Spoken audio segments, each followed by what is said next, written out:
জামালপুরে বৈষম্য বিরোধী ছাত্র আন্দোলনে প্রকাশ্যে পিস্তল হাতে হামলা করা নিষিদ্ধ ঘোষিত সংগঠন সেই ছাত্রলীগ নেতা শাহরিয়ার ইসলাম রাফি রাশিয়ায় পালিয়েছেন।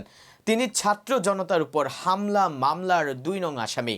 রাশিয়াতে অবস্থান করে নিজের একটি ছবি ফেসবুকে ডেতে শেয়ার করেছেন রাফি নিজেই। সামাজিক যোগাযোগ মাধ্যমে দেওয়া রাফির ওই ছবি নিয়ে জেলা জুড়ে শুরু হয়েছে আলোচনা সমালোচনা। ছবিতে দেখা যায় ছাত্রলীগ নেতা খাকি রঙের জ্যাকেট ও প্যান্ট পরা, রাফির পায়ে সাদা রঙের জুতা, গলায় মাফলার, মুখমণ্ডল জুড়ে দাড়ি, একটি কালো রঙের ল্যাম্প পোস্টের পাশে দাঁড়ানো রাফির পেছনে অনেক গাছ। সেই ছবিতে লোকেশন চিহ্ন দিয়ে ভোরোনেজ রাশিয়া লেখা রয়েছে।